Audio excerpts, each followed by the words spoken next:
తెలంగాణ కేటీఆర్ అన్న నాయకత్వం జై తెలంగాణ జై తెలంగాణ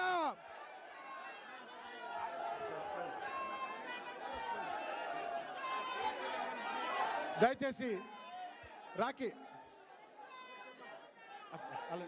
శ్రవణాన్ని కూర్చున్నట్టు అందరూ జోహార్ తెలంగాణ మన వీరులకు केसीआर गारी नायकत्व केटीआर अन्ना आगे बढ़ो हम आपके साथ हैं केटीआर अन्ना आगे बढ़ो जय तेलंगाना जय केसीआर जय केसीआर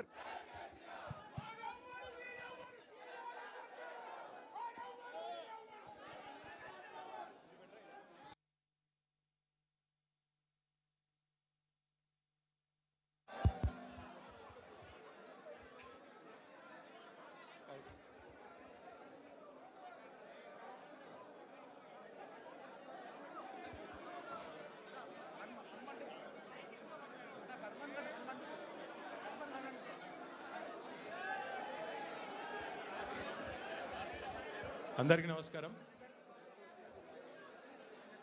అక్కడ పోలీసు వాళ్ళు ఏమో కానీ ఇక్కడ మా వాళ్ళని తట్టుకోవడమే కష్టంగా ఉంది.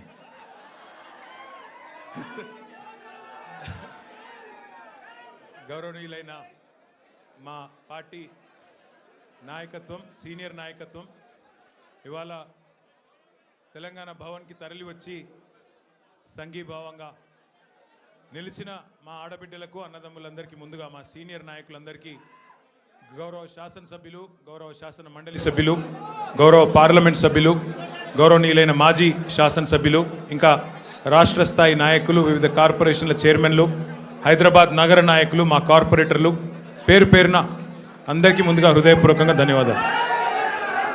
సరే, గత 2 ఏళ్లుగా తమ అసమర్థ పరిపాలన వైఫల్యాల నుండి ప్రజల దృష్టి మరల్చడానికి ఒకటి తర్వాత ఒకటి ఏవైతే కొన్ని కాలక్షేప కథా చిత్రాలు నడుపుతూ ఉన్నారో ఆ కాలక్షేప కథా చిత్రాల్లో భాగంగా పరంపరలో భాగంగా ఇవాళ నాకు కూడా ఏదో నోటీసులు ఇచ్చి టెలిఫోన్ ట్యాపింగ్ మీద ఏదో విచారణ చేస్తామని చెప్పి పోలీస్ శాఖ వాళ్ళు పిలవడం జరిగింది. ఆ విచారణకు పూర్తిగా సహకరించి దాదాపు 7-7:30 గంటలు వారు అడిగిన అన్ని ప్రశ్నలకు కూడా సమాధానం చెప్పి నేను మీ దగ్గరికి వస్తూ ఉన్నాను. మొట్టమొదటి మాట ఏమంటే నేను వారిని సూటిగా అడిగాను. గత 2 సంవత్సరాలుగా మీరు ఈ విచారణ కొనసాగిస్తూ ఉన్నారు. ఈ 2 సంవత్సరాలలో లీకుల మీద లీకులు, ముఖ్యంగా మా పార్టీ లీడర్ల వ్యక్తిత్వ హననం చేసే విధంగా, క్యారెక్టర్ అసాసినేషన్ చేసే విధంగా మీరు ఏదైతే వ్యవహారం చేస్తున్నారో దీనికి బాధ్యులు ఎవరో అని అడిగిన వారు మాకు సంబంధం లేదండి, మీడియా ఏం రాస్తే మాకేం సంబంధం అని చేతులు దులుపుకునే ప్రయత్నం చేసినారు. వారు నేను సూటిగా అడిగాను, మీరు గత 2 సంవత్సరాలుగా మీరు ప్రతిసారి విచారణ పేరిట లేకపోతే ఏదో ఒక లీక్ ఇవ్వడము లేదా విచారణకు పిలవకపోయినా ఏదో జరిగింది అంటూ మీరు లీక్ ఇవ్వడం, తెల్లారి హెడ్లైన్ కావడం, దానివల్ల ప్రజలు మరి నిజమనుకొని భ్రమించే కొన్ని పరిస్థితులు వచ్చినాయి. ఇది మంచిది కాదు అని చెప్పిన వారిని సూటిగా అడిగిన నేను. మీరు అంటూ ఉన్నారు, పేపర్లు రాస్తూ ఉన్నాయి, కొన్ని యూట్యూబ్ ఛానళ్ళు మరి ఇష్టం వచ్చినట్టు మాట్లాడుతున్నారు. కొంతమంది చాలా నా మాట అనడానికి నాకే సిగ్గుంది. కొంతమంది హీరోయిన్లను వీళ్ళేదో ట్యాప్ చేసి బెదిరించి ఇష్టం వచ్చినట్టుగా వాళ్ళు ఏదైతే అడ్డగోలు వ్యాఖ్యానాలు రాసినారో ఇది వాస్తవం అయితే నా ముందు పెట్టండి, చెప్పండి ఎవరికి అట్లా జరిగింది దయచేసి చెప్పండి అని చెప్పాను. అనగానే అక్కడున్న అధికారి గారు లేదండి అది కరెక్ట్ కాదు, మేము ఆల్రెడీ మీడియాకి చెప్పాం కదా అన్నారు.